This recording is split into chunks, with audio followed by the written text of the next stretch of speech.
Hey everybody, welcome to Rectum. I am Sean and today I'm bringing you the Tissot Seastar T-Sport 1000 automatic watch. Now, before we go any further, please click subscribe and of course click the little bell icon and it will alert you whenever I do a new video.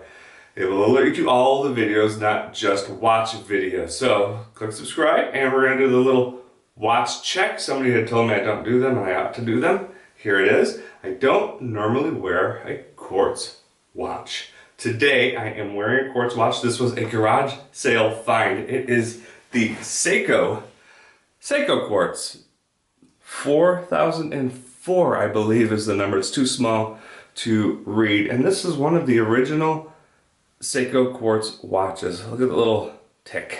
The quartz tick that gives it away. See, if you don't know quartz watches and you just stumbled on this video, that's a quartz movement every second that beats.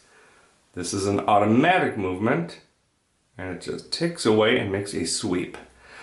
Anyway, it was $1. I bought it at a garage sale. I said, hey, I'll invest $1 in it. And another hour cleaning off the grime. I think this was a mechanic's watch. Put a new battery into it. Had to order them from Amazon. The battery isn't available at the Walgreens or CVS or Walmart or even Walmart. Anyway, got the battery. It was cheap enough. It was like $4 for 5 or 6 of them. So I've been running. It's been running for a couple weeks. It looks great. So back to the Tissot Seastar Powermatic 80. This has an 80-hour power reserve. When we do the close-up, I'll talk to you about that. Pretty interesting 80-hour power reserve. That's a nice watch to take off on Friday and put back on Monday. So, 42 millimeter diameter, 12.4 millimeters thick. And just look at how those lugs kind of drape over the side. It just has this kind of a nice angle. Very, very comfortable. It's Swiss made, sapphire crystal, decent lume, 300 meter water resistant. That's great. That 300 meters is pretty far. That's 1,000 feet, give or take. Way deeper than you're going to go. It has a helium release valve, and it has a display back. I may have already said that. Something about deep divers you don't often see is a display back. You want to limit the places where water can enter the watch. They put the display back on here. I'm quite happy with that because I like to see it, and I like to show off an automatic movement. Somebody who isn't familiar with one, I say, hey, this is what it is. Here's the rotor. Here's how it winds itself. So let's do the close-up. I'm going to try very hard to not give away whether or not I approve of this watch. We'll do the close-up and then I'll do my final thoughts. So anyway, click subscribe, click the bell. Let's do a little competition. Whoever wants to write down on the bottom, what do you think I paid for this watch? Or what do you think you would pay for this watch? Put that at the bottom, take a guess, put that in the comments, and I'll tell you during my follow-up how much it cost. Thanks. Hold on 1 second. Hello and welcome back. This is Sean on Rectum and the close-up of the Tissot Seastar Powermatic 80. You can see below. Seastar Powermatic 80 right there above 6 o'clock. I kind of like that the Seastar and the second hand are both in the same blue. I didn't wash this watch. I'm gonna have a towel with me to clean it off periodically. I usually before the close-up wash the watch with a soapy toothbrush underwater so you can really get a clear glimpse of the polish. This time I didn't because I want to show you the crown and how it unscrews. It's kind of neat and it's kind of something I don't see on any other watch. Even my Omega doesn't do it quite like this. So let's talk about the watch. This is the Tissot, which is part of the Swatch Group. Omega is part of the Swatch Group as well, so it's not just Swatch throwaway watches. It has an ET8 movement that allegedly has a bigger mainspring and it went from 28,800 vibrations per hour to 21,600 vibrations per hour, which is able to give this the 80-hour power reserve. Typically, you'll find 36 to 40 hours of power reserve on a watch. How they managed to get this to 80 is beyond me, and I have not yet let it sit long enough without wearing it to test that 80 hours claim. Now, let's take a look at the strap. We're going to start with the strap. I've never had a rubber strap, and I always thought, nah, whatever. It looks a little leathery. It's black from a distance. It doesn't look like it says Seastar on it, but it is a rubber strap nonetheless. Lots of little T's, but flexible. Look at the flex out of this thing. It's super, super comfortable. I don't think if I see another rubber strap that I'll pass it up. I like it. It's very comfortable. It's more comfortable than most leather. And the little details. Remember in the competition below, you're going to tell me how much you would pay for this watch or how much you think it cost. So look at the brushed strap, high polish. Brushed around the Tissot, high polish on the little thing there. I don't know what that's called. High polish brush. Little details like that. It really, really stands out. And when you're speaking of high polish and brush, look at the heel. Look at the way the lugs drape. It really fits well. I did a wrist shot and I put it up there earlier, so you can see how on my little wrists, I'm literally in this hole, a second to the last. My wrists are so small. It really fits well at a 42 millimeter case. I don't know the lug to lug, and I don't have calipers. Maybe one day I will get those. But look at the high polish around the edge. Brush here, high polish right around the edge of the case back. Brush, high polish at the helium valve. Then it goes into a little high polish right here, and it carries all around down to here, where it is again brushed. And it just feeds into the bezel.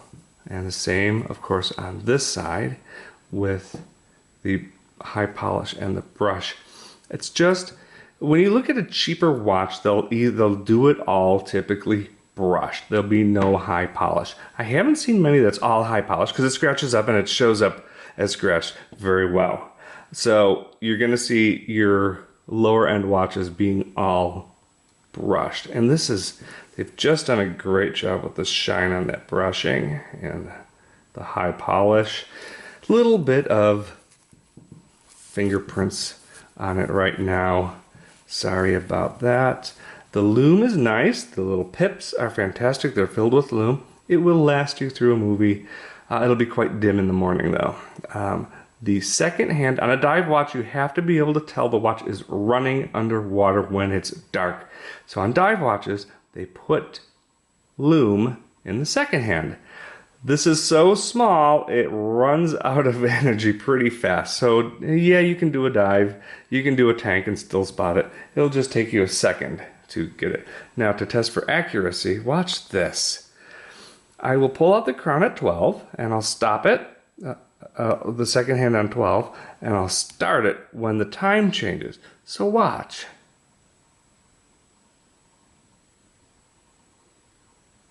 Changed.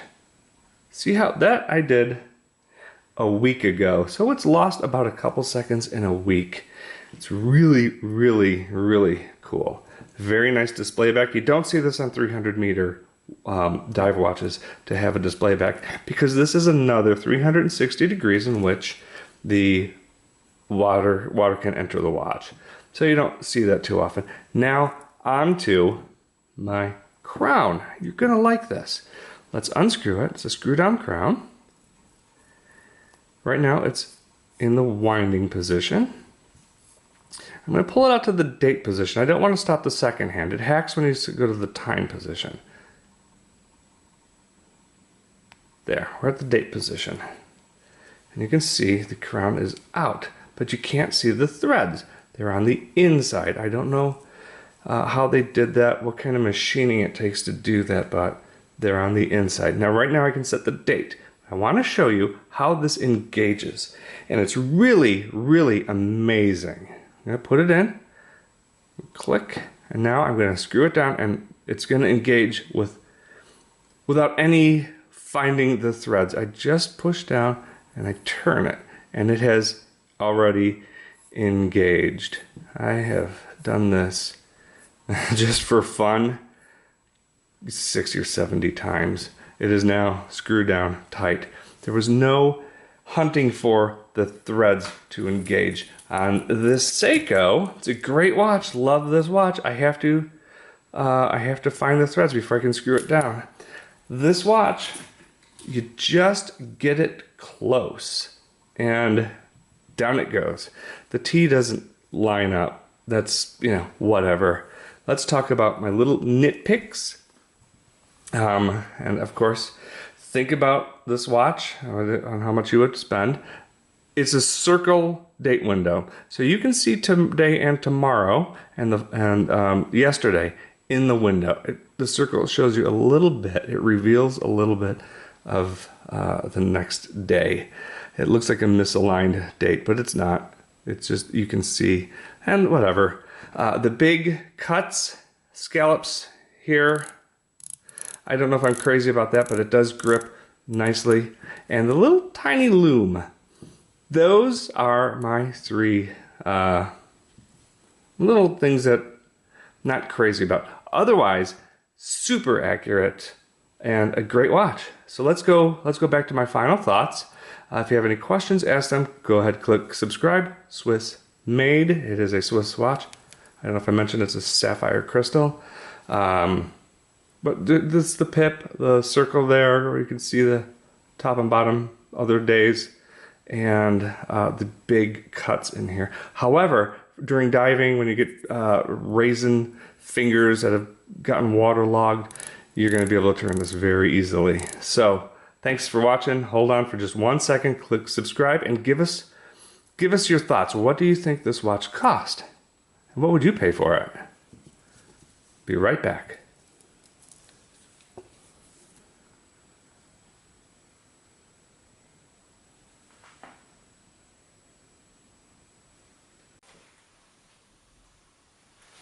Hey, you hung out, you're here for the end. So, what do I think of this watch?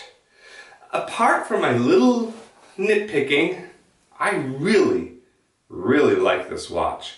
It's super comfortable. As you saw, and I was not faking that. This is ridiculously accurate. This is, dare I say, quartz accurate? This quartz accurate, yes. Today's quartz accurate, no. But very close. It's a great watch. It's comfortable. Time will tell if it's durable, if this watch will last for a few years. I tend to want my automatic watches in this price range. Make your guesses. Guess what it costs.